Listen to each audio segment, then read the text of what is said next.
এখানে আসতে হয় কি ভাব নিয়ে জানেন?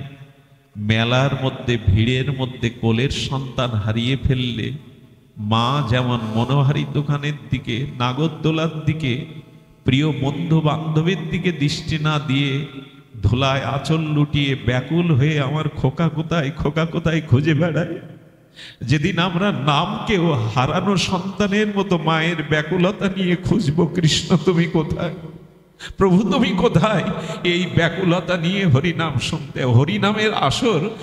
এই তিনটি দোষ যদি আপনি এড়িয়ে চলতে পারেন, ভজনে অগ্রগতি আপনার হবে। কি কি বললাম? সঙ্গ দোষ, ভূমি দোষ, আর অন্য দোষ। এই ইটের ওপরে ইট দিলে প্রাচীর হয় না, মাঝখানে সিমেন্ট মশলা দিতে হয়। ভগবানকে মাঝখানে রেখে যে ভালোবাসা, সেটাই ভালোবাসা। ভগবানকে এড়িয়ে ভালোবাসাটা অভিশাপ, স্বার্থ। এটা অনুভব করতে হবে, নালে সংসারই কারাগার হয়ে যাবে, হবে না। সংসারের স্বরূপটা জানুন আর ভগবানের কৃপাটা জানুন। আপনারা জানেন, দেখুন, সংসারের কোনো বস্তুই আপনার সর্বদা প্রিয় থাকবে না। আজকে যা প্রিয় মনে হচ্ছে, কাল সেটাই আপনার কাছে অপ্রিয়। এটা হলো সংসার। কিন্তু জন্ম জন্মান্তরের ভক্তি, হরিনাম, বৈষ্ণব, ভগবান, এটা জন্ম জন্মান্তরের প্রিয়। প্রিয় অন্য কেউ সংসারে হতে পারে না। আচ্ছা, লক্ষ্য করুন তো, তীব্র গরমে, সেই ৪৫ ডিগ্রি বা ৪০ ডিগ্রি গরমে যখন প্রাণ ওষ্ঠাগত, তখন আপনি ঘরের মধ্যে এসে এসি চালিয়ে দিলেন, কি এয়ার কুলার চালিয়ে দিলেন, আপনি স্বস্তি পাবেন কিনা? আপনি স্বস্তি পাবেন কিনা? আনন্দ পাবেন কিনা? আরে বলবেন, বাহ, এই তীব্র গরমে পরম শীতলতা, সুখ পাচ্ছি, যাও আর একটু বাড়িয়ে দাও। অর্থাৎ এয়ার কুলার বা ঠান্ডা মেশিনগুলো আপনার কাছে তখন প্রিয় বন্ধুর মতো মনে হবে। আচ্ছা, ওই একই ঘর, একই ব্যক্তি, আর ওই একই এয়ার কুলার বা একই এসি এখন যদি চালান, বস্তু তো একই, ঘর তো একই, আপনি ব্যক্তিও একই, এখন ভালো লাগবে তো না শত্রু মনে হবে? আরে রাখো রাখো রাখো। সংসার তদ্রূপ। আজকে যাকে ভালো লাগছে, সময়ের ব্যবধানে সেই আপনার শত্রু হয়ে দাঁড়াবে। এটাই সংসারের নিয়ম। আজকে যাকে প্রিয় মনে হচ্ছে, সময়ের প্রতিকূলতায়, সময়ের ব্যবধানে সেই আপনার শত্রু হয়ে যাবে। সংসার চিরদিন, কেউ আপন প্রিয়তা থাকে না, সংসারে প্রিয়তা নাই। সব থেকে সত্য কথা, সংসারে প্রেমও নাই, ভালোবাসাও নাই। কিন্তু মোহ তো অন্ধকারে, রজ্জুতে যেমন সর্বভ্রম হয়, অন্ধকারে যেতে যেতে দড়িটা আঁকাবাঁকা পড়ে থাকতে যেমন সর্ব মনে করে ভয় পায়, তদুপরি সংসারে ভালোবাসা না থাকলেও এইখানে সর্বদা ভালোবাসা নিয়োগ করি আর ভালোবাসা গ্রহণ করার চেষ্টা করি, আর না পেলে ব্যথায়, যন্ত্রণায় কাতর হই। কিন্তু ভগবান বলে দিলেন, সংসারের বস্তুতে ভালোবাসা নাই। এখানে ভালোবাসা চিরন্তন পাবে না, এখানে শান্তি চিরন্তন পাবে না। অনিত্য, অসুখময় এই সংসার, কোনো সম্বন্ধই চিরস্থায়ী নয়। আমরা তো ফেসে গেছি ওই জায়গায়, এটা অনুভব করতে পারছি না। এই জন্য আপনাদের কাছে বিশেষ অনুরোধ করব, ভালোবাসা যেখানে দেওয়ার সেখানে দিন। ভালোবাসা যদি ভুল জায়গায় দিয়ে বসেন, নিয়োগ করেন, এর খেসারত, অভিশাপ ভোগ করতে হবে। পৃথিবীর মানুষ তাই ভোগ করছে। ভালোবাসাটা যদি ভুল জায়গায় নিয়োগ দেন, এর জন্য অভিশাপ নিতে হবে। আমরা তো অভিশাপই বয়ে বেড়াচ্ছি, মনে শান্তি কই? যেটার জন্য জগতে এত খাটাখাটি, এত চেষ্টা, এত বিদ্যা, এত অর্থ উপার্জন, সেই শান্তি কোথায়? মানসিক শান্তি না গাড়ি বাড়ি, অর্থবিত্ত, মান সম্মান, পূজা প্রতিষ্ঠা পেলেই যে শান্তি পাবেন এমন নয়। ভালোবাসা, প্রেম থেকেই শান্তি আসে। আর সেই প্রেম, ভালোবাসা ভগবানের থেকে ছাড়া, ভজন থেকে ছাড়া, সংসার থেকে কেউ পাই না। কবে বুঝবো বলুন তো এই কথাটি? এটা বোঝবার জন্য ভাগবত। দেখুন, প্রমাণ যদি নিতে চান, প্রমাণ নিন ভাগবতে। দেবকী বসুদেবকে রথে উঠিয়েছেন ভোজরাজ কংস। বোনের প্রতি, ভগ্নীর প্রতি কি ভালোবাসা! বোন, আমি নিজে হাতে রথ পরিচালনা করে তোকে শ্বশুরালয় দিয়ে আসবো। কম ভালোবাসা? ভোজপতি, ভোজরাজ, একজন রাজা তার ভগ্নীর বিবাহোত্তরকালে, বিদায়কালে নিজেই রথের সারথি হয়ে বোনকে বিদায় দিচ্ছে। কত মমতা, কত ভালোবাসা! বারবার বোনের দিকে তাকাচ্ছে। দেবকী, আমায় ছেড়ে চলে যাচ্ছিস? চোখে মাঝে মাঝে সজল হচ্ছে। হঠাৎ করে আপনারা জানেন দৈববাণী হলো, যাকে এত আদর করে, এত মমতা, এত ভালোবেসে নিয়ে যাচ্ছ, তার অষ্টম গর্ভের সন্তানই তোমার। আচ্ছা, ভালোবাসা থাকলো, তখন কি হলো? রাজপথের উপরে খোলা তলোয়ার বের করে চুলির মুঠি ধরে হত্যা করতে উদ্যত হলো। ভাগবত শিক্ষা দিচ্ছে, এরই নাম সংসার। যতদিন তোমায় সুখ দেবে, স্বার্থ দেবে, ততদিন তারা প্রিয়। যেই সুখ দেবে না, স্বার্থ আর দেবে না, তুমি তার কাছ থেকে আর আনন্দ পাবে না, সেই তলোয়ার বের করবে। এই তো সংসার। বিদেশে স্বামী মাথার ঘাম পায়ে ফেলে টাকা পাঠাচ্ছে এই দেশে, আর বারবার মোবাইলে ছোট পুত্রের জন্য স্ত্রীকে অনুরোধ করে, ওকে দেখে রেখে ওকে মানুষ করো।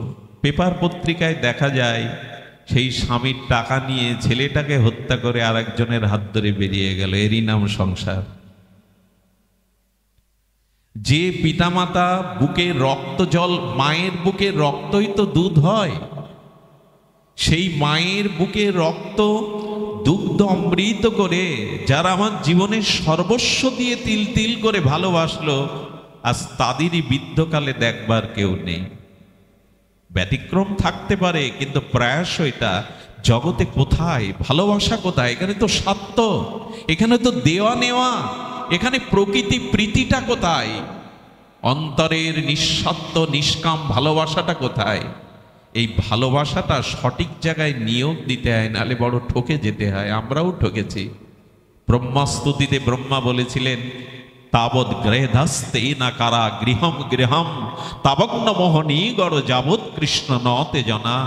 ব্রহ্মা বলছেন, হে গোবিন্দ, জীব যদি তার অন্তরের অনুরাগ, প্রীতি, ভালোবাসা তোমাকে না দিয়ে অন্যখানে দেয়, তবে সেই জীবের সংসার হয় কারাগার। শুনে নিন ব্রহ্মা বাক্য।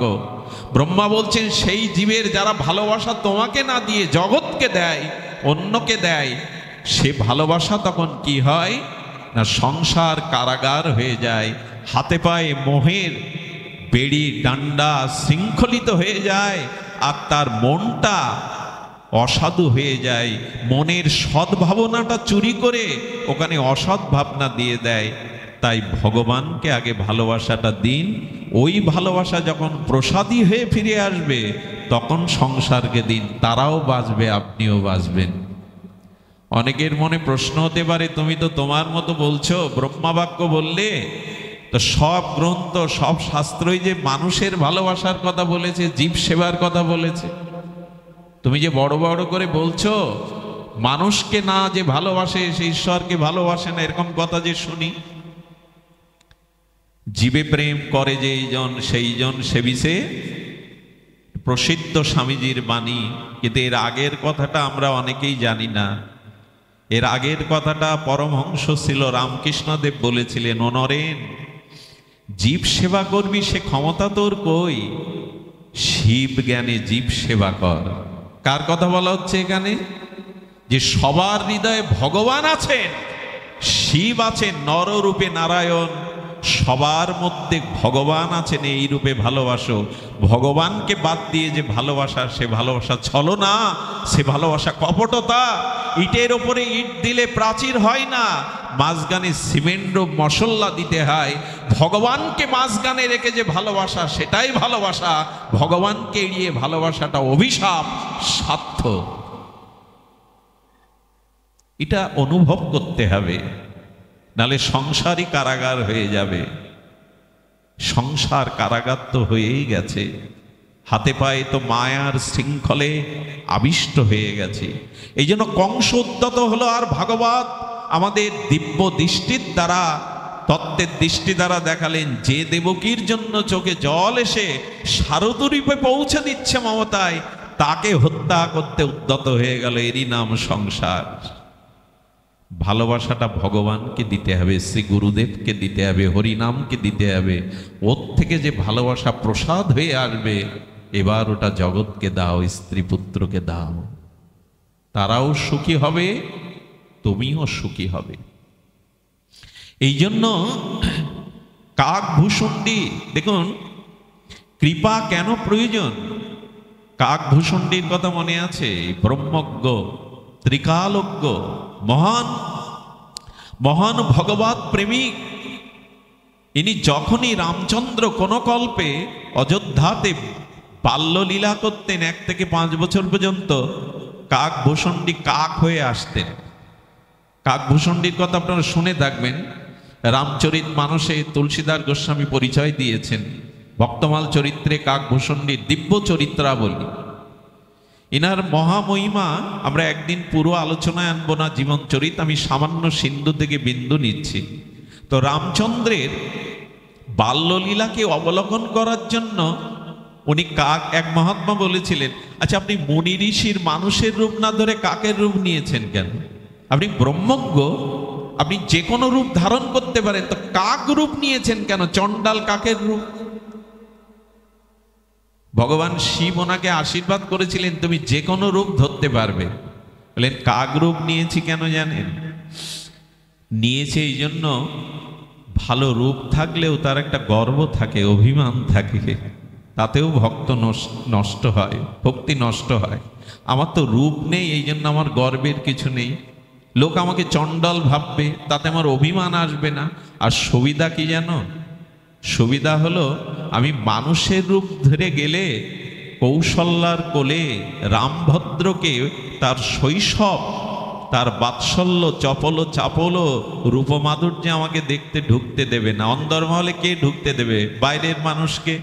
কিন্তু আমি কাক রূপে এসে সহসায় আঙিনায় ঢুকে যেতে পারি, প্রভুকে দেখতে পারি, ভোগ দিতে যাতে ভগবানকে আমি অবলোকন করতে পারি, তাতেই তো আমার সুবিধা। এদের অনুভূতি দেখুন। তো রামভদ্র শিশুকালে মালপোয়া খাচ্ছেন, রাম মিষ্টি ভালোবাসতেন। মালপোয়া খেতে খেতে কাকভূষণ্ডী অনেক দূরে দাঁড়িয়ে প্রভুকে অবলোকন করছেন, তার ভুবন ভোলানো মাধুর্য, রূপ মাধুর্য, বাৎসল্য মাধুর্য দেখছেন। বাৎসল্য রূপে মুগ্ধ হয়ে কাকভূষণ্ডী দেখছেন।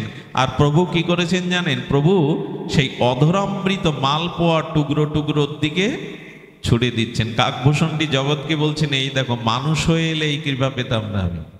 প্রভু তো ছুড়ে ছুড়ে দিচ্ছেন, তার অধরামৃত পাচ্ছে আমি। এখন এই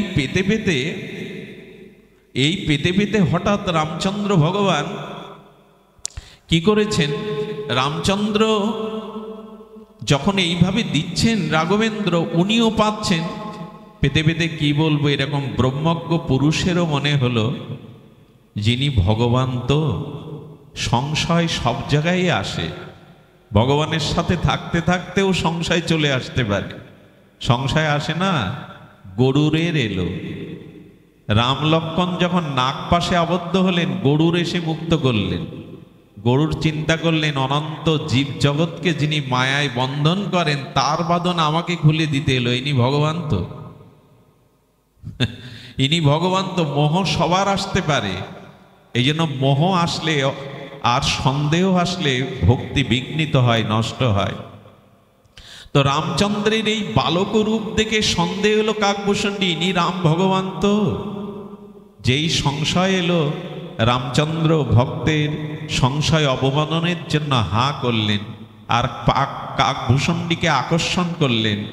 ওনার দিব্য চিন্ময় শরীরের মধ্যে গিয়ে দেখলেন অনন্ত বিশ্ব ব্রহ্মাণ্ড, সেখানে অনন্ত বিশ্ব ব্রহ্মাণ্ড, অনন্ত কোটি ব্রহ্মাণ্ড কুলনায়ক তার প্রভু। সেখানে ভারতবর্ষের অযোধ্যা নগরীতে প্রভু লীলা করছেন, সেটাও দেখতে পেলেন। বেরিয়ে আসার পরে প্রভুর প্রতি সংশয় আসার জন্য চোখের জলে ক্ষমা চাইলেন কাকভূষণ্ডী। ভগবান রামচন্দ্র বর দিলেন, আমি তোমাকে বর দিতে চাই, তুমি জ্ঞানী হও, প্রজ্ঞাবান হও, তুমি ব্রহ্মজ্ঞ হও। কাকভূষণ্ডী তখন অপ্রসন্ন হয়ে কাঁদছেন, পছন্দ হয়নি আমার বর, তুমি জ্ঞানী হও, তুমি মুক্ত হও, তুমি প্রজ্ঞাবান হও। কাকভূষণটি তখন কাঁদছেন, প্রভু সবই তো দিলেন আমায়, মুক্তি দিলেন, জ্ঞান দিলেন, প্রজ্ঞা দিলেন, কিন্তু একটি জিনিস না পেলে যে কোনো কিছু জিনিসের সার্থকতা আসে না। সেটা কি? বললেন, প্রভু ভক্তি তো দিলেন না। প্রভু আমি জ্ঞান পেয়ে মুক্ত হয়ে কি করব? যদি ভক্তি না পাই তোমাকে তো আস্বাদন করতে পারবো না। চোখের জলে কাকভূষণটি বলছেন, প্রভু আচ্ছা দেখবেন আপনি সবজি মানে ছানার রসাই করলেন, পনিরের রসাই, ওকে সুন্দর করে জলে ভিজিয়ে নরম করলেন, আর কত রূপ মশলা দিয়ে সবজি তৈরি করলেন, ভোগে লাগালেন, সামনে পেতে থাকলেন, কিন্তু দেখলেন লবণটা দেননি। ও যেমন আস্বাদন হয় না, কাকভূষণটি বললেন, প্রভু জ্ঞান পাণ্ডিত্য বিচার যাই থাক, যদি ভক্তি না থাকে তোমাকে আস্বাদন করতে পারবো না। প্রভু আমাকে ভক্তি দাও, আমাকে তুমি তোমার চরণে অচলা প্রেম ভক্তি দাও। আমাদের চাইবার বস্তু কিন্তু এটাই, আর এই প্রেম ভালোবাসা অনুরাগ প্রীতি ভগবানকেই দিতে হবে। এটি দেওয়া ছাড়া আমাদের অন্য কোনো পথ নেই। ভাগবতে আসা কেন জানেন? এখানে পুণ্যের জন্য কেউ আসবেন না, পুণ্য ভাগবত শুনলে হয় না। আমাদের এখানে আসতে হয়, ভাগবত একটি জিনিস জানিয়ে দেয় যে তোমার ভালোবাসাটা ভালোবাসার জায়গায় নিয়োগ করো, তাকে দাও। আর কাউকে এই জগতে ভালোবাসাটা প্রথমে দিও না, অগ্রে ভগবানকে ভালোবাসাটা দাও। আচ্ছা ভালোবাসা দাও বললে তো হবে না, ভগবানের নাম রূপ লীলা কথা শ্রবণ করতে করতেই এই ভালোবাসা ভগবানের প্রতি অর্পিত হবে। শুধু ভক্তগণ, আমি এই ভগবানের ভজন পেয়েছি, শ্রী গুরু কৃপা পেয়েছি, আমরা সান্নিধ্য পেয়েছি, কিন্তু একটা নিবেদন করব। আজ সারা বিশ্বব্যাপী হরিনাম প্রচার হচ্ছে, আর আমাদের এই বঙ্গজননীত তো নামযজ্ঞের তরঙ্গ বইছে, আর আপনাদের এই বৃহত্তর অঞ্চলে বেশিরভাগ নামযজ্ঞটা বেশি হয়, ৭২ প্রহার ৫৬ প্রহার। এটা যুগধর্ম জীবধর্ম চলছে, কিন্তু ভক্তি বা ভজনের যে প্রাপ্তি, ভক্তিতে জীবের যে চিত্ত শুদ্ধি, আমার মনে হয় সেটা অনেক পিছিয়ে যাচ্ছে, অন্তরায় হয়ে যাচ্ছে। এর কারণ কি? দীক্ষা, হরিনাম, ভাগবত পাঠ, পূজা পার্বণ, তীর্থযাত্রা কম হচ্ছে না তো, কিন্তু অন্তরায়টা কোথায়? বাধাটা কোথায়? আমরা কেন এত অনায়াসলব্ধ? এই কলিযুগে একবার কৃষ্ণ নাম নিলে যেখানে পাপ দূর হয়, দ্বিতীয় কৃষ্ণ নাম নিলে যেখানে প্রেমের উপচয় হয়, ৭০০ এই ভক্তি ধর্ম গ্রহণ করেও ভাগবত ৭ দিন ভাগবত শ্রবণ করে যদি পরীক্ষিত দুর্লভ চরণ পায়, আমাদের অন্তরায়টা কোথায়? আমাদের বাধাটা কোথায়? আজকে একটু সামান্য আপনাদের জানাবো ৩টি দোষের কারণে আমরা অনেকখানি প্রাপ্ত থেকে বঞ্চিত হচ্ছি। একটু ধ্যান দিয়ে শুনতে হবে। এই ৩টি দোষ যদি আপনি মুক্ত হতে পারেন, ভক্তি আপনার জন্য অনায়াসলব্ধ হয়ে যাবে। ভক্তি কঠিন কিছু নয়, কিন্তু কঠিন করে নিয়েছি এই ৩টি দোষ। এই ৩টি দোষ আজ একটু সামান্য আলোকপাত আপনারা কৃপা করে প্রসন্ন দৃষ্টিতে শ্রবণ করুন। প্রথম দোষটি হলো, আমাদের শাস্ত্রে বলেছে সঙ্গ দোষ। প্রথম দোষটি হলো সঙ্গ দোষ। অনুরোধ করব, তোলায়াং লাভে না পিনা সার্গাং না পুনর্ভবাং ভগবত সঙ্গী সঙ্গস্য মত্তমান কিমতা আশিস। মোক্ষ প্রাপ্তি স্বর্গপ্রাপ্তির থেকে সামান্যক্ষণ সাধুসঙ্গ করলে ক্ষণ মাত্র, পলক মাত্র, লব মাত্র সর্বসিদ্ধি হয়, কিন্তু এই সাধুসঙ্গের অন্তরায় হয়েছে অসৎ সঙ্গ। জীবনে সৎ বা অসতের জন্য সব থেকে প্রভাব ফেলে সঙ্গ দোষ। এইটুকু নিবেদন করব, সঙ্গ দোষ অনুকূল বা প্রতিকূল ভক্তি বা পতন, এই দুটোতেই সব থেকে বেশি সহায়ক করে সঙ্গদোষ। আচ্ছা, আপনি পরমান্ন রান্না করলেন, তা সে গোবিন্দভোগ চাউল বলেন, ঘৃত বলেন, ইলাচ দানা বলেন, আর তাতে শর্করা বলেন, সব কিছু দিয়ে রান্না করে সামনে আনলেন। আচ্ছা, সে সময় একটা দুর্গন্ধ রোগাক্রান্ত বিড়াল এসে যদি বমন করে আপনার সামনে, ওর সামনে ওটা পেতে পারবেন? এত আস্বাদন করলেন, এত পরিপাটি করলেন, কিন্তু একটা রোগাক্রান্ত আর গায়ে পোকামাকড় এই রোগাক্রান্ত বিড়ালটি এসে যদি বমন করে, ওই দুর্গন্ধে ওইটা পেতে পারবেন উত্তম বস্তু? একটি জলপাত্রের উপরে এক বিন্দু তৈল দিয়ে দিন, তেল দিয়ে দিন, দেখবেন বিস্তার লাভ করবে, সঙ্গে সঙ্গে বিস্তার লাভ করবে। তেমন বহু জন্মের তপসাধ্য সাধনাও এক মুহূর্তে অসৎসঙ্গের দ্বারা আপনার জীবনকে নষ্ট করে দিতে পারে। এর সব থেকে বড় দৃষ্টান্ত অজামিল। অজামিল ব্রাহ্মণ যাজ্ঞিক পুত্র, এক পতিতার অশ্লীলতা দর্শন করে স্ত্রী পিতামাতা ত্যাগ করে হেন অন্যায় কর্ম পাপ কর্ম নাই যে করেননি। এই জন্য নিবেদন করব, জীবনে অসৎ সঙ্গ থেকে আমাদেরকে বেরিয়ে আসতে হবে, নালে যতই ভাগবত হরি নাম আমরা এই চর্চা করি না কেন, ভক্তির পথে একটা অন্তরায় আসবেই। আচ্ছা, একটা ব্যক্তি যদি দুধ খেয়ে ফল খেয়ে ভজন করে, তার অগ্রগতি তো হবেই, প্রগতি তো হবেই, কিন্তু সে সারা 10টি বছর ধরে ফল দুধ খায়, অথচ 2 ঘন্টায় যদি মোবাইলে অশ্লীলতাগুলো দেখতে থাকে, তার এই দুধ খাওয়া ফল খাওয়া ভজন পুষ্ট হবে তো? পুষ্টিতা পাবে তো? যদি প্রশ্ন আসে অসৎ সঙ্গ ত্যাগ বলতে আপনি কি বোঝাতে চাচ্ছেন? অসৎ সঙ্গ ত্যাগ এই বৈষ্ণবাচার, অসাধু কৃষ্ণ ভক্ত এক। আর শাস্ত্রে বলেছেন অসাধু সঙ্গের মধ্যে বহুবিধভাবে স্ত্রী সঙ্গ আর অসাধু কৃষ্ণ ভক্ত। আর একটু ধ্যান দিন এই দুটি কথায়। চৈতন্য চরিতামৃতে বলছেন অসৎ সঙ্গ ত্যাগ এই বৈষ্ণব আচার। অসৎ সঙ্গ ত্যাগ করতে হবে, এটা বৈষ্ণবদের আচরণের মধ্যেই সন্নিবিষ্ট করে গেছেন চৈতন্য চরিতামৃতকার। অসৎ সঙ্গ ত্যাগ না করলে বৈষ্ণব আচার আসবে না, ভক্তি বিঘ্নিত অন্তরায় হবেই। তার মধ্যে প্রধান দুটি অসৎ বলা হয়েছে। এক হলো এই ভজন পথে এসে রাধা স্বরূপা আদ্যাশক্তি স্বরূপা পর স্ত্রীর প্রতি আসক্ত হওয়া, বা স্ত্রী হলে পরপুরুষের প্রতি আসক্ত হওয়া, এটা অসৎসঙ্গের মূল কেন্দ্র, মূল স্কন্দ এটি।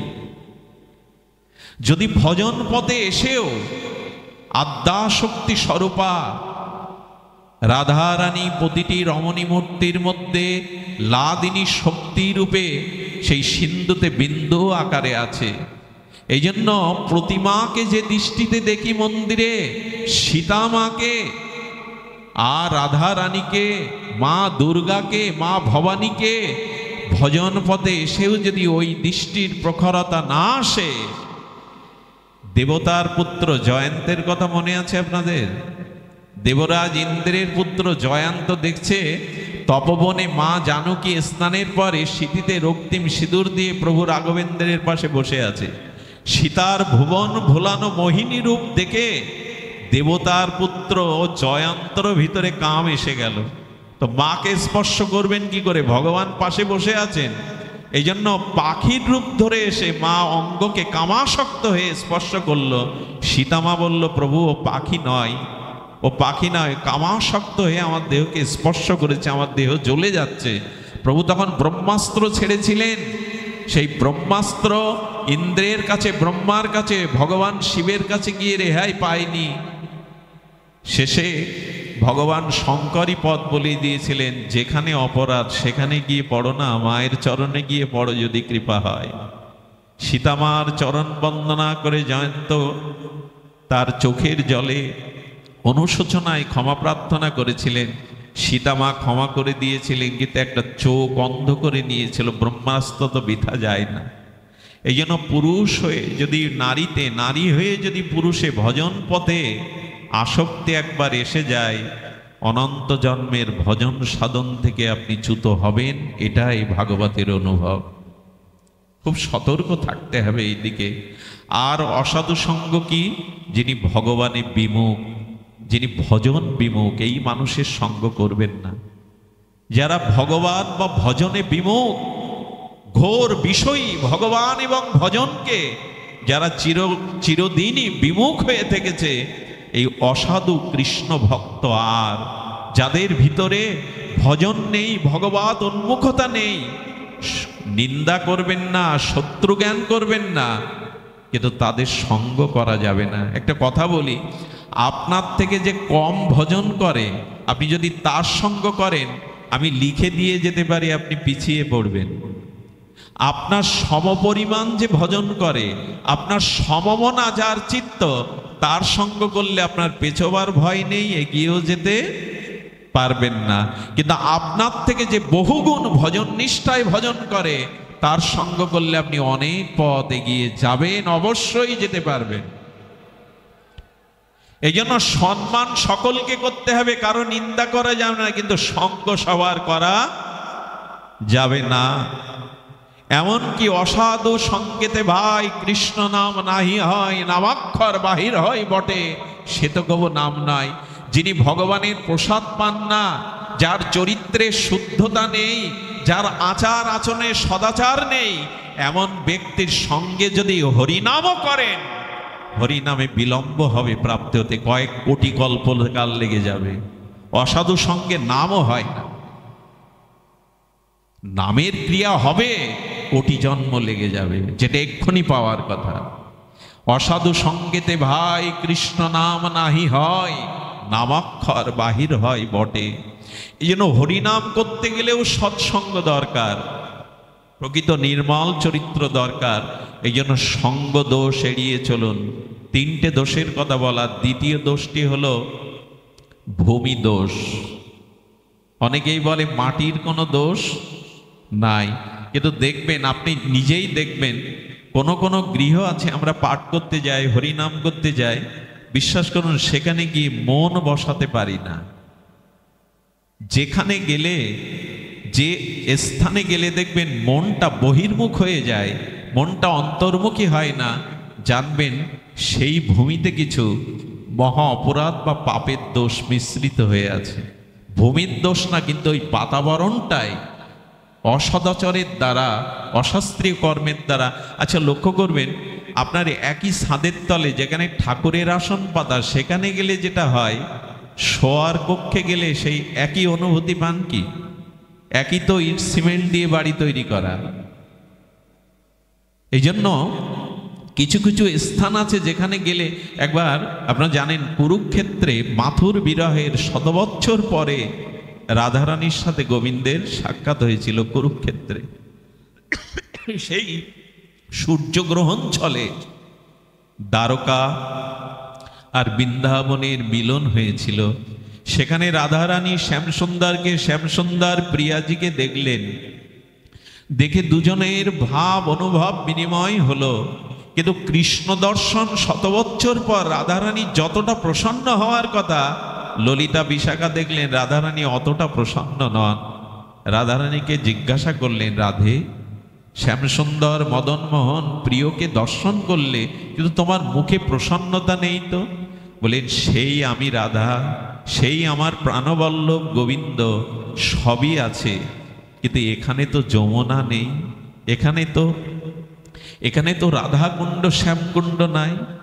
অর্থাৎ বৃন্দাবনে যদি প্রভুর সাথে ওই ভূমিতে দেখা হতো ব্রজে, তবে আমার আনন্দের সীমা থাকতো না।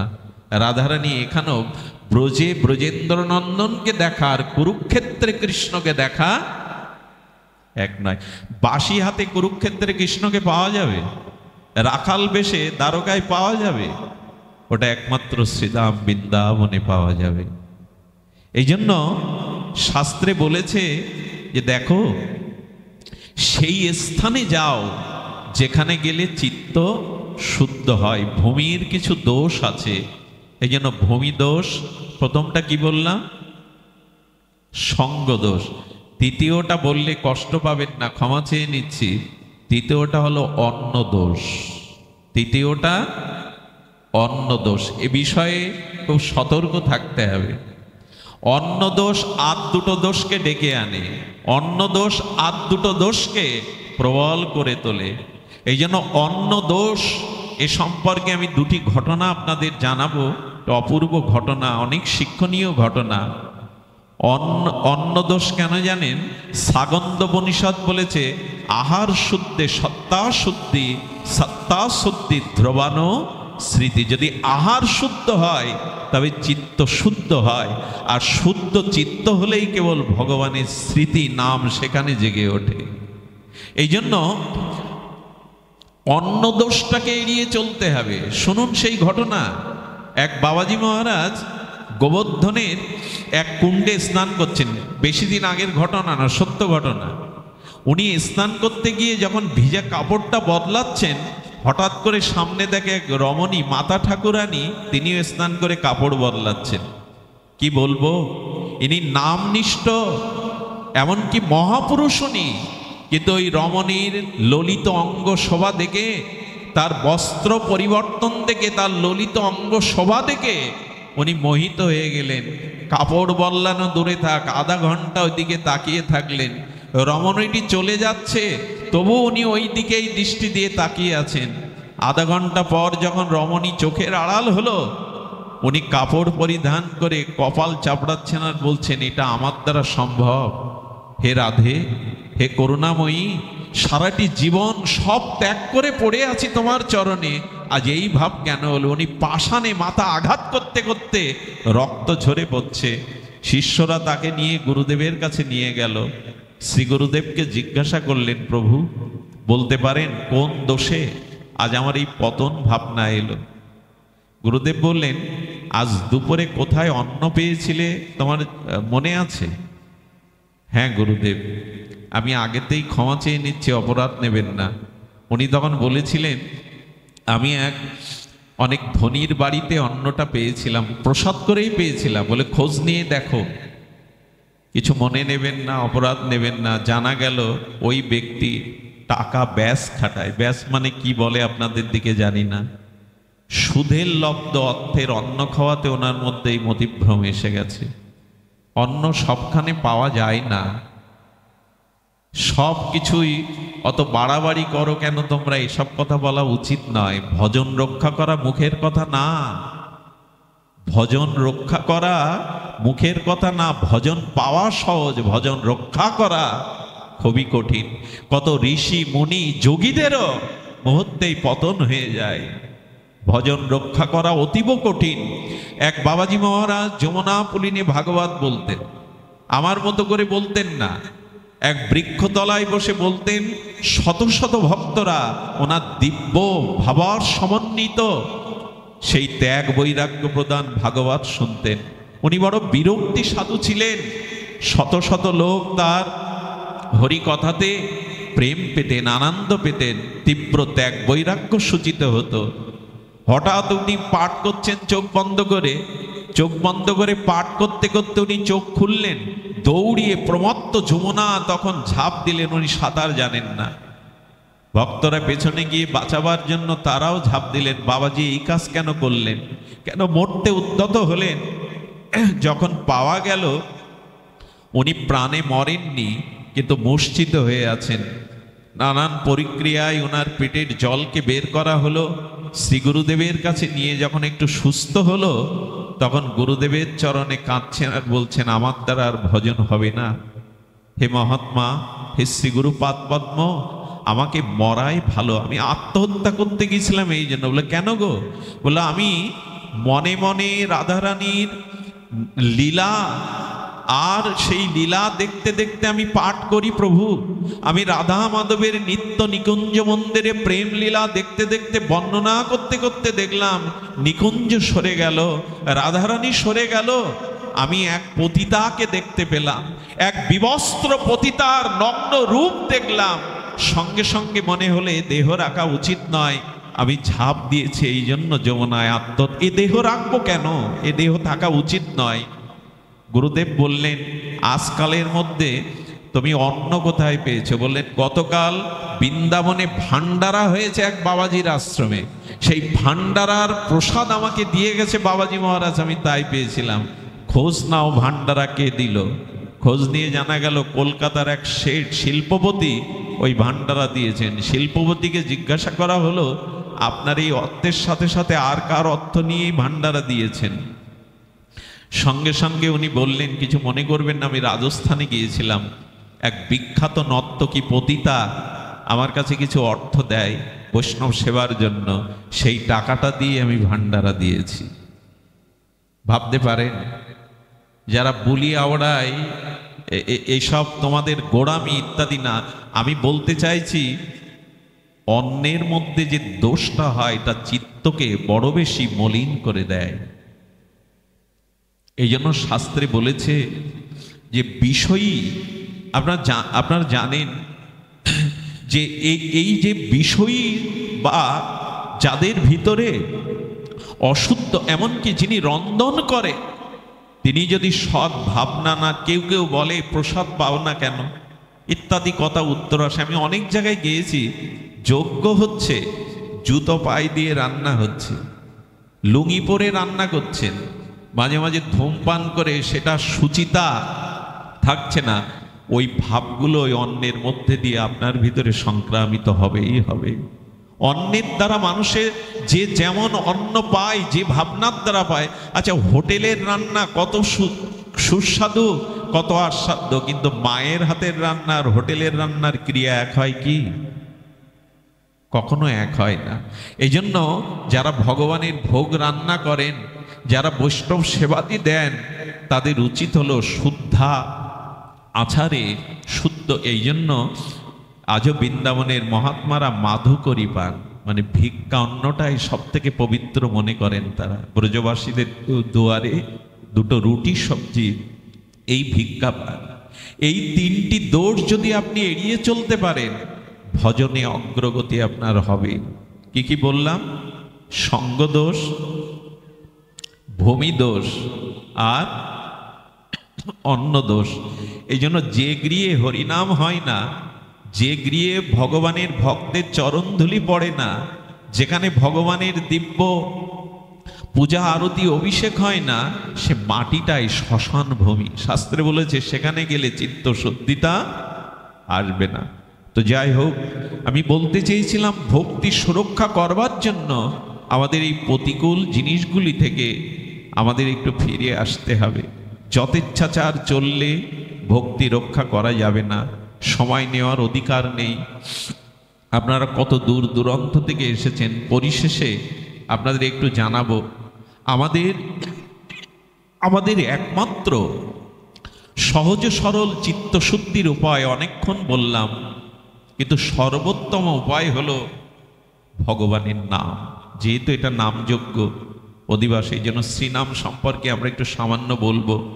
দেখুন, অন্য উপাসনা বা শুভ অনুষ্ঠানের প্রারম্ভে হরিনামকে কেন যুগধর্ম বলা হয়েছে?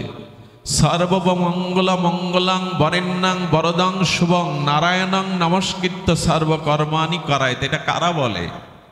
যজ্ঞ করতে গেলে, পূজা করতে গেলে, দশবিধা কাজ করতে গেলে দেখবেন পুরোহিত বা ব্রাহ্মণ এসে একথা কেন বলে?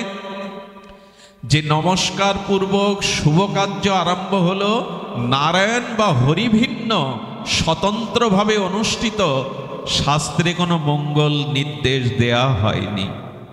দেখবেন পুরোহিত এসে আপনার হাতে জল দিয়ে ওই বলবে, ওং অপবিত্র পবিত্র বা সর্ববস্তঙ্গ গত অপিবা যৎসারেট পুণ্ডরিকাক্ষ সবাহ্য অভ্যন্তর। এখানেও শুরুতেই বললেন পুণ্ডরিকাক্ষের নাম নেওয়া মাত্র ভেতরে বাইরে শুদ্ধ হয়। আর সর্বমঙ্গলা মঙ্গলাং বরেণ্যং বরদাং শুভম, আপনি যে কর্মই করুন ওখানে হরিকথা হরিনাম উচ্চারণ হলে সেই কার্য শ্রী হরিতে সম্পন্ন হয়ে পরম শুভ ফল প্রদান করে। সবখানেই তো এই হরিনামের কথা, হরিকথার কথা বলা হচ্ছে। প্রিয়তাং পুণ্ডরিকাক্ষ সর্বযজ্ঞেশ্বর হরি। এই দেখুন, যজ্ঞেশ্বর হরি প্রিয় হন কিসে? তো সেখানেও তস্মিন তুষ্টে জগৎ তুষ্টে প্রণীতে প্রণীতম জগত। বললেন ভগবান যদি সন্তুষ্ট হয় তো জগৎ সন্তুষ্ট হয়। এই যজ্ঞের উদ্দেশ্য হলো ভগবানকে সন্তুষ্ট করা। তাতে কিসে হন? ভগবান বললেন যেখানে ভক্তমুখে সাধু সমাগমে আমার নাম রূপ লীলা কথা ভাগবত কথা আলোচনা হয়, সেখানে আমি সর্বোত্তম প্রীতি হয়ে সেখানে অবস্থান করি। তস্মিন তুষ্টে জগৎতুষ্ট প্রণীতে প্রণীতং জগত প্রীণীতং জগত, আমি প্রীত হই। আমার নাম যেখানে, আমার নাম রূপ লীলা কথা যেখানে, সেখানেই আমি প্রীত হই। যেখানে ভগবানের কথা শুদ্ধ ভক্ত মুখে সাধু সমাগমে হয়, ভগবান বললেন আমি রাধা রানীকে নিয়ে সেখানে নিজে উপস্থিত হয়ে দাঁড়িয়ে দাঁড়িয়ে তা শ্রবণ করি। মন্ত্রতন্ত্র তৎসিদ্রং দেশকাল অবস্থুত সর্বং করতে নিঃসিদ্রং নাম সংকীর্তনং তব। আহা, শ্রীমদ্ ভাগবতেই এসেছে এটা। দেখুন, স্বর উচ্চারণে মন্ত্র যদি ভুল হয় তো দেবতার পূজায় যাগযজ্ঞে মন্ত্র উচ্চারণে উদ্দাত্ত সুরে যদি ভুল হয়, ক্ষতি হয়ে যাবে আপনার। দেবতা আপনাকে ছাড়বে না, মন্ত্র আপনাকে ছাড়বে না। এই জন্য মন্ত্রতন্ত্র ছিদ্র উদ্দাত্ত স্বরে ভুল হলে সেই মন্ত্র আপনার হিতে বিপরীত হতে পারে। আপনাদের মনে আছে সেই বেত্রাসুরকে যজ্ঞে যখন দ্রষ্টা ঋষি বেত্রাসুরকে যজ্ঞের দ্বারা অসুর সৃজন করছেন যে ইনি যেন ইন্দ্রিয়কে বধ করতে পারেন, কিন্তু উদ্দাত্ত উচ্চারণে অটা জোরে বললে আ হয়ে যায়। উদ্দাত্ত উচ্চারণ বলতে গিয়ে মন্ত্র ভুল হয়ে গেল, আর ইন্দ্রকে যে বধ করবে সেই ইন্দ্রের হাতে বধ হলো। এই জন্য বললেন মন্ত্র সুরোচ্চারণে ক্রম বিপর্যয় যদি হয়ে যায়, তবে হোম যজ্ঞে পূজা পার্বণে মন্ত্র ভুল উচ্চারণ হলে, মন্ত্র অতিক্রম হলে তাতে যজমানেরও ক্ষতি হয়, পুরোহিতেরও ক্ষতি হয়। কিন্তু যদি নাম সংকীর্তন হয় নিশ্চিদ্র, সেখানে কোনো অপরাধ, কোনো স্খলন আর কোনো কিছু সেখানে পরিপূর্ণতা পায়, অসম্পন্ন থাকে না। এই জন্য ভগবানের দিব্য নাম, ভগবানের দিব্য গুণমহিমা কীর্তন যেখানে হয়, সেখানে সর্বোত্তম তাপ মুক্ত, পাপ মুক্ত, অপরাধ মুক্ত হয়। গোবিন্দ বললেন দেখো, মন্ত্রে বলা আছে ওং নমো শ্রী বিষ্ণবে নম, কিন্তু কেউ সংস্কৃতি জানে না, সে বলে বসলো ওং নমো বিষ্ণাই নম। গোবিন্দ বললেন আমি ভাবগ্রাহী, আমি তার মন্ত্রোচ্চারণের ভুল দেখি না, আমি তার ভাবটা দেখি। সে তো আমার নাম উচ্চারণ করতে চাইছে। পিতা যেমন বাবা বলার থেকে বা বললে অর্ধস্পষ্ট শিশু বা বললেই যেমন পিতা বুকে টেনে নেয়, বাবার থেকে তার অর্ধ অস্পষ্ট বা শব্দটা ভালো লাগে। গোবিন্দ বললেন নাম যদি কেউ হেলায়, অবহেলায়, অশুদ্ধ উচ্চারণে, শুদ্ধ উচ্চারণে, যেভাবে হোক ভাবগ্রাহী কৃষ্ণ নাম, গৌর নাম, নিতাই নাম একবার নেয়, আমি তার মন্ত্র অস্পষ্টতা না দেখে তাকে কৃপা করে দেই, তাকে কৃপা করে দে। এই জন্য মহাপ্রভু বলেছিলেন এই নাম সূচি অসুচি যে কোনো অবস্থায় যদি নাও, নাম প্রভু তোমায় কৃপা করবে। এই জন্য আপনাদের কাছে অনুরোধ করব, এত যে বলা হলো, এত যে নাম মহিমা আমাদের জানানো হলো, কিন্তু নামে আমাদের রুচি হলো কই? অর্জুন ভগবানের প্রিয়, এই জন্য হনুমান অর্জুন ঘুমিয়ে থাকলে তার অঙ্গ দিয়ে কৃষ্ণ কৃষ্ণ সংকীর্তন আসতো। আচ্ছা একটা কথা বলি, নাম আপনাকে আমাকে কিরূপ কৃপা করছে দেখুন। এই শ্লোকটি বলেই আমি বিশ্রাম করছি। নাম আমি 16 মালা করি, 32 মালা করি, লক্ষ নাম করি, যারা বলে অন্যকে শোনায়, এটি উচিত নয়। কারণ পৃথিবীতে এমন কারো সাধ্য নাই সে নাম করতে পারে। কথাটা আবার বলি, পৃথিবীতে এমন কোনো কারো সাধ্য নাই, সাধক বলুন সাধারণ বলুন, যে ভগবানের নাম সে করতে পারে। আমি 1 লক্ষ করি, 16 মালা করি, এগুলি অভিমান, এগুলি বলা উচিত নয়। নাম কারো পক্ষে করা সম্ভব নয়। কেন জানেন?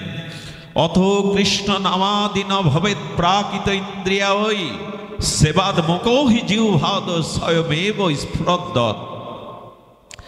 আচ্ছা, প্রকৃতির নিয়মে সকাল 6টায় সূর্য উদয়, আপনি 5টায় তুলতে পারবেন শক্তি প্রয়োগ করে? একটু কথা বলুন। আপনি 6টায় সূর্য উদয়ের স্বাভাবিক গতি প্রকৃতি বদলাতে পারবেন না। পৃথিবীর কারো সাধ্য নাই নাম উচ্চারণ করার। তবে আমরা যে নিচ্ছি, পাপি তাপি হলেও অশুদ্ধ হলেও, বলেন এটা নাম প্রভুর কৃপা, তোমার সামর্থ্য নয়। কারণ অপ্রাকৃত বস্তু নাম, প্রাকৃত বস্তুতে কখনো নাম প্রকাশ হয় না। আমার জিহ্বার সাধ্য নেই, আমার এই জড়দেহের সাধ্য নেই। সেবা উন্মুখ জিহ্বাদ স্বয়মেব স্ফুরদ্দৎ। ভগবান গুরুরূপে শাস্ত্ররূপে আমার জিহ্বাটাকে গোবিন্দ নামের জন্য কৃপা করেন, আর ওই কৃপাতে নাম স্বয়ং আমার মধ্যে এসে প্রকাশ হন। এই জন্য আমি নাম নিতে পারি, আমার নাম নেওয়ার ক্ষমতা নেই। নাম নিজে প্রকাশ হয়, তাই আমরা নাম নিতে পারি। কথাটি আমি খুব ঝড়ের মতো বলে গেলাম, কিন্তু রূপ গোস্বামীপাদ বলেছেন নাম নেওয়া যায় না, নাম স্বপ্রকাশ। কারণ প্রাকৃত বস্তুতে অপ্রাকৃত বস্তু কখনো গোচরীভূত হয় না। নাম কৃপা করে নেমে এসে আমার মাঝে উচ্চারণ হচ্ছে, তাই আমি নাম নিতে পারছি। ভাববেন না যে আমি নাম নিচ্ছি।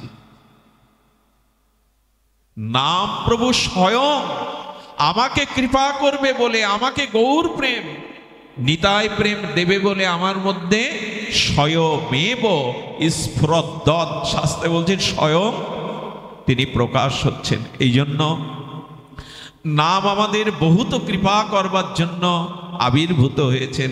আসুন আমরা চেষ্টা করি হরি নামকে সর্বদা গ্রহণ করার। সবশেষে নামের একটি অপূর্ব দৃষ্টান্ত না দিলে নাম মহিমার তৃপ্তি আসবে না হৃদয়ে।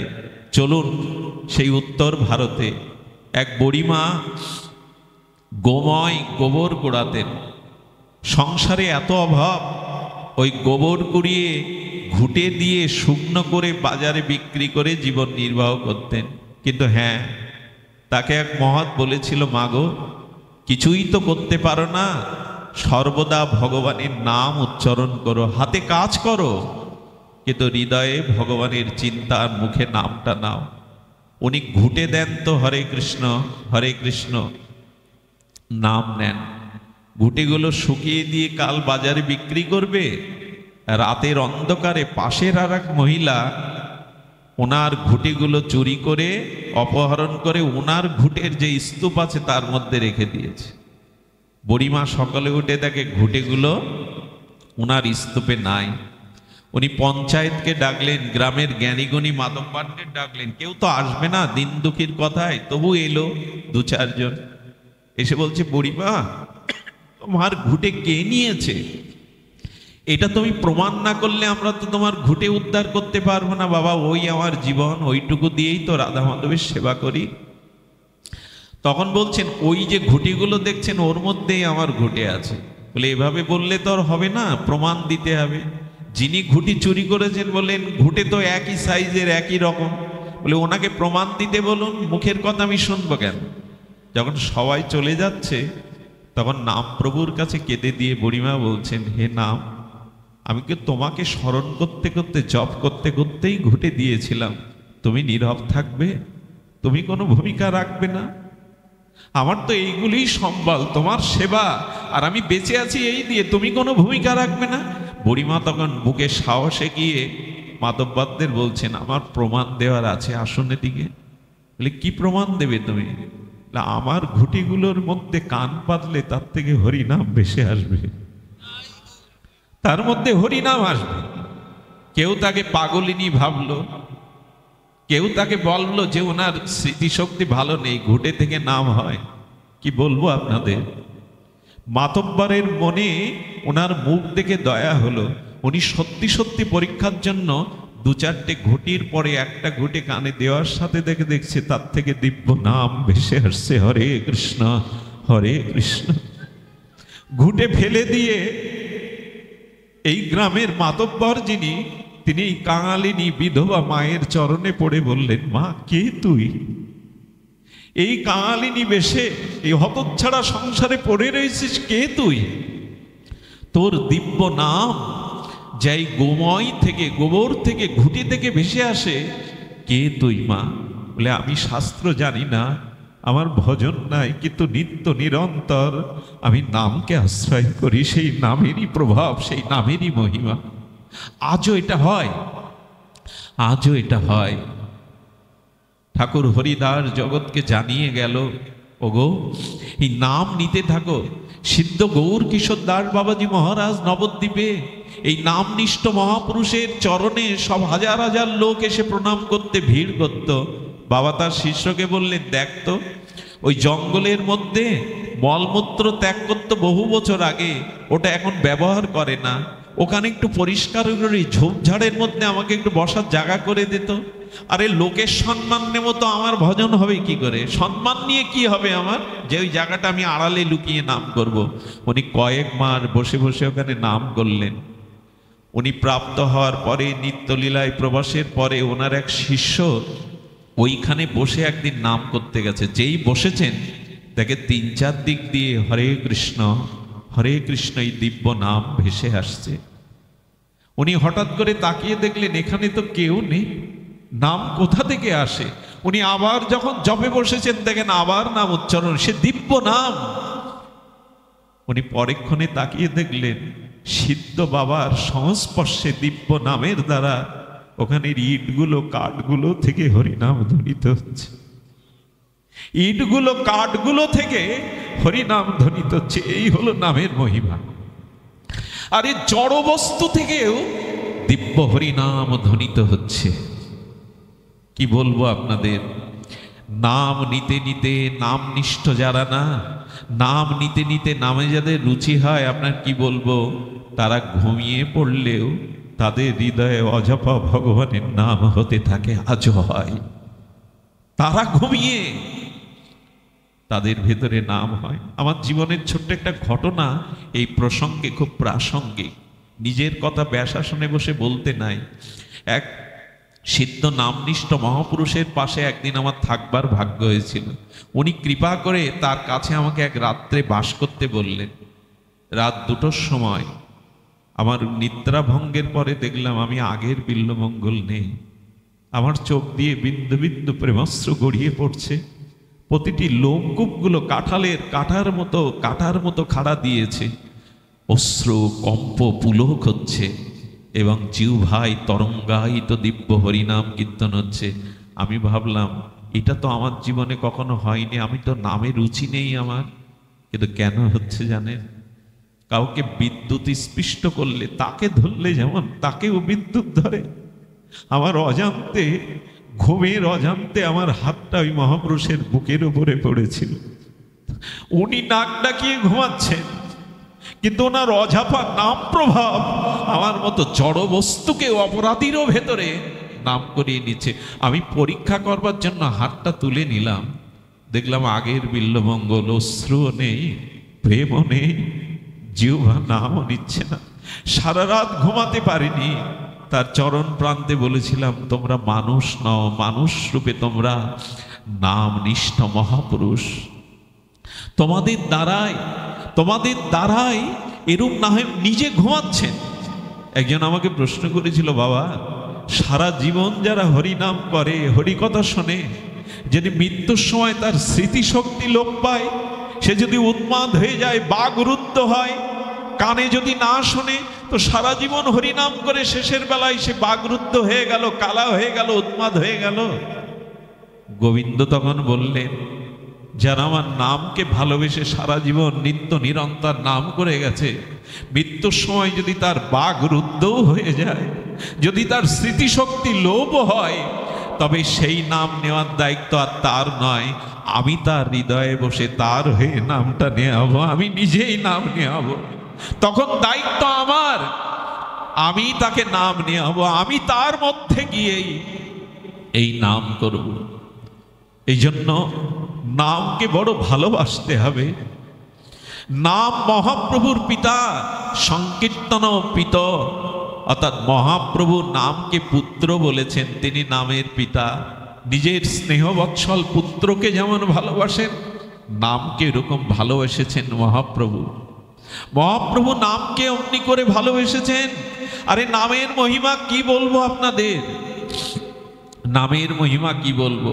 এই দক্ষিণেশ্বরে রামকৃষ্ণ পরমহংস তখন লীলা করছেন। ওই অঞ্চলের নিচ শ্রেণীর আত্মজ শ্রেণীর মানুষরা তাকে আজও পরমহংস জীবনের একমাত্র আশ্রয় মনে করে।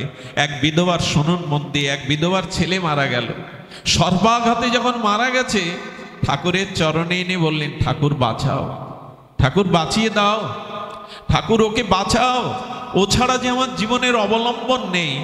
শিশু সরল শিশু ভঙ্গিতে ঠাকুর রামকৃষ্ণ এরকম মুদ্রা করে বললেন, ওরে আমি কি করব, মহাকালের চক্রে সবাই তো মৃত্যুর স্বাদ পাবে। বলে, ঠাকুর তুমি দিব্য মহাপুরুষ, তুমি পারো। রামকৃষ্ণ পরমহংস কাকে স্মরণ করলেন? ওদের ইন্টারনেট কিছু আলাদা। কাকে স্মরণ করলেন? কাকে জানেন? শীতল দাস বাবাজি মহারাজকে। উনি বৃন্দাবনের নামনিষ্ঠ মহাপুরুষ, ওনার সাথে বন্ধুত্ব ছিল। যেই স্মরণ করেছেন, কি করে যে ওরা আসে, বিমানে এলো কি কিসে এলো, হঠাৎ শীতল দাস বাবাজি এসে বললেন, ঠাকুর আমাকে ডেকেছো? বলে, হ্যাঁ, এই দেখো বিধবার একমাত্র অবলম্বন, বাঁচাও ওকে। বলে, ঠাকুর আপনি তো পারেন। বলে, আমি পারি বটে, তবে এটা তোমার কাজ, তুমি সর্বদা নামে থাকো, নাও ওকে বাঁচাও। ঠাকুর দাঁড়িয়ে পড়লেন। শীতলদাস বাবাজি নাম করছেন।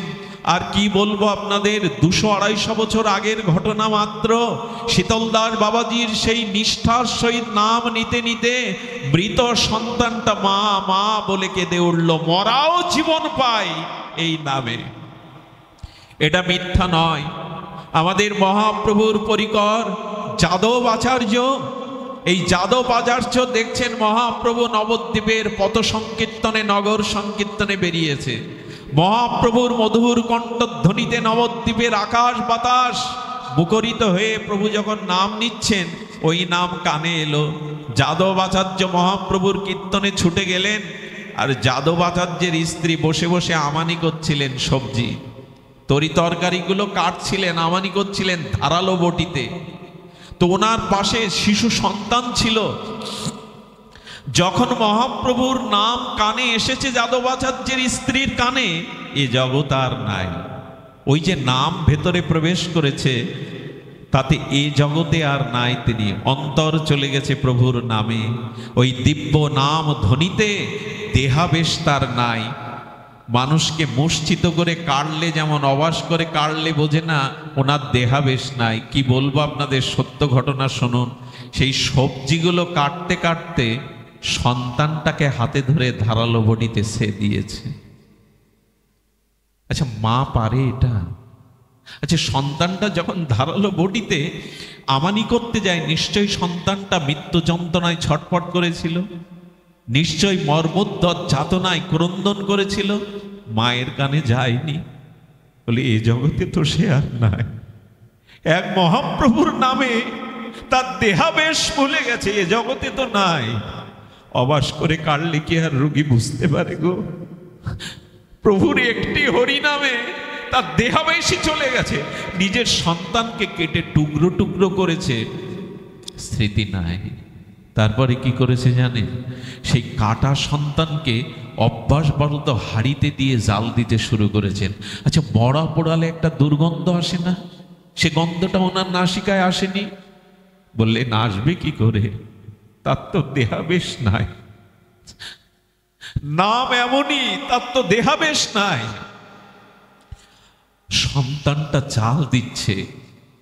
কীর্তন সমাপনান্তে যাদবাচার্য গৃহে এসে দেখছে, বাহ বাহ, ছোট ছোট আঙুলগুলো রক্তাক্ত শরীর পড়ে আছে, আর অবশিষ্ট অংশটা ওনার স্ত্রী জাল দিচ্ছে।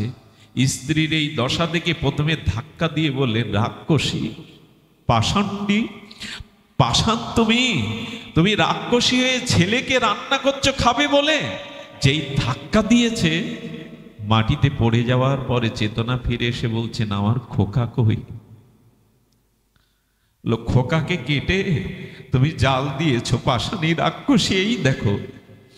কেঁদে বললেন, কোনো মা এটা পারে না, আমি বিচার চাই। যাদবাচার্য অবলোক নয়নে তাকিয়ে বলছে, কার কাছে বিচার চাও? বিচার তো তোমাকে কাঠগড়ায় উঠতে হবে। বলে, না, আমি বিচার চাই গো। কার কাছে বিচার চাও? বলে, যে এই নাম করে, আমি সেই মহাপ্রভুর কাছে বিচার চাই। সে কেন এমন নাম করে যে নাম শুনলে মাও তার সন্তান কেটে ফেলে, সারা থাকে না। আমি গৌর চরণে বিচার চাই, কেন তুমি এমন নাম করো যে নামে মা তার সন্তানকে কেটে জাল দেয় তবু তার সারা থাকে না? আমি বিচার চাই। যাদবাচার্য এতক্ষণ ভুল বুঝছিলেন, এতক্ষণে তার স্ত্রীর প্রতি শ্রদ্ধা এলো। ও, মহাপ্রভুর নাম শুনে সন্তান কেটে ফেলেছ, বুঝতে পারোনি? চলো গো, আমরা যার নামে তাকে পেয়েছি, যার নামে সব প্রাপ্ত হওয়া যায়, নাম সর্বসমর্থময়, চলো মহাপ্রভুর চরণে যাই। ভাগ্যক্রমে অবধূত নিত্যানন্দ সাঙ্গপাঙ্গ নিয়ে তখন হরিনাম করতে করতে আসছিলেন। হাড়িটা মাথায় নিয়ে যাদবাচার্য তার স্ত্রী প্রভু নিত্যানন্দের সামনে হাড়ি রেখে বললেন, দাঁড়াও প্রভু, দাঁড়াও। নিতাই চাঁদ তাকিয়ে বললেন, বলো। বলেন, হরিনাম আর করবেন না, হরিনাম জীবন কেড়ে নেয়, হরিনামে জীবন দেয় না। নিতাই চাঁদ কিছু বুঝতে পারছেন না, বলেন, হরিনামে জীবন কেড়ে নেয়, হরিনাম জীবন দেয় না? যাদব কি বলছো? হরিনামও তো জীবন দেয়, হরিনাম জীবন কেড়ে নেয় না গো। বলে, এই দেখো তার প্রমাণ। মহাপ্রভুর কীর্তনে আমার স্ত্রী এই শিশু সন্তানকে কেটে রান্না করে ফেলেছে। ওই নামের আবেশে দেহাবেশ তার ছিল না, চেতনা ছিল না। নিত্যানন্দ প্রভু যাদবাস্তারের স্ত্রীর দিকে তাকিয়ে তার চোখে সজল হয়ে গেছে। কিরে মা, নাম শুনতে শুনতে সন্তান কেটে ফেলেছিস? দে, হাড়িটা আমার কাছে দে। এই দেখুন নামের মহিমা, এই দেখুন নামের সর্বশক্তি। হাড়িটা মাঝখানে রেখে বলে, ভক্তগণ, একে একটু বেড়ি কীর্তন করো তো, ঘিরে কীর্তন করো তো। অবধূত নিত্যানন্দ পরম করুণাময় এই পরম দয়ালু ভক্তদের নিয়ে বেড়ি কীর্তন করতে করতে, নাম করতে করতে, নাম করতে করতে হাড়ির মধ্যে থেকে কৃষ্ণ কৃষ্ণ বলে শিশু সজীবিত হয়ে কেঁদে উঠল। নিত্যানন্দ প্রভু কোল বাড়িয়ে নিলেন, কোলে পেয়ে বললেন, নে মা, আজ থেকে আমি ওর নাম দিলাম কৃপাচার্য। ও কৃপাতে, নামের কৃপাতে ওকে ফিরে পেয়েছিস, আজ থেকে ওর নাম কৃপাচার্য। ভবিষ্যতে ও মহাপ্রভুর একজন প্রিয় ভক্ত হবে, হয়েছিল তাই। আর নিত্যানন্দ প্রভু হাত জোড় করে কি বলেছিল জানিস? দে মা, দে, তোর মতো নামে শ্রবণে আমারও যেন রুচি হয়। মা, ধন্য তুই। আসুন, এই নামকে আমরা সাধারণ জ্ঞান না করে সর্বসমর্থ সর্বভক্তি প্রদায়িনী এই শ্রী নামকেই আমরা ব্যাকুলতায়, উৎকণ্ঠায়, পিপাসায়, শুদ্ধ রুচিতে একটু নাম শ্রবণ ও কীর্তন করতে চেষ্টা করি। আমি যজ্ঞের আসরগুলোতে দেখেছি এখানে কত কোলাহল থাকে, এখানে এসেও মানুষ কত কোলাহল করে। বাদাম ভাজা, পাঁপড় ভাজা খাওয়ার জায়গা, যজ্ঞের জায়গা। এখানে আসতে হয় কি ভাব নিয়ে জানেন? মেলার মধ্যে, ভিড়ের মধ্যে কোলের সন্তান হারিয়ে ফেললে মা যেমন মনোহারী দোকানের দিকে, নাগরদোলার দিকে, প্রিয় বন্ধু বান্ধবের দিকে দৃষ্টি না দিয়ে ধুলায় আঁচল লুটিয়ে ব্যাকুল হয়ে আমার খোকা কোথায়, খোকা কোথায় খুঁজে বেড়ায়। যেদিন আমরা নামকেও হারানো সন্তানের মতো মায়ের ব্যাকুলতা নিয়ে খুঁজবো, কৃষ্ণ তুমি কোথায়, প্রভু তুমি কোথায়, এই ব্যাকুলতা নিয়ে হরিনাম শুনতে। হরিনামের আসর বাদাম ভাজা, পাঁপড় ভাজা খাওয়ার জায়গা নয়, গল্প গুজুগের চিরুনি ফিতে কেনার জায়গা নয়।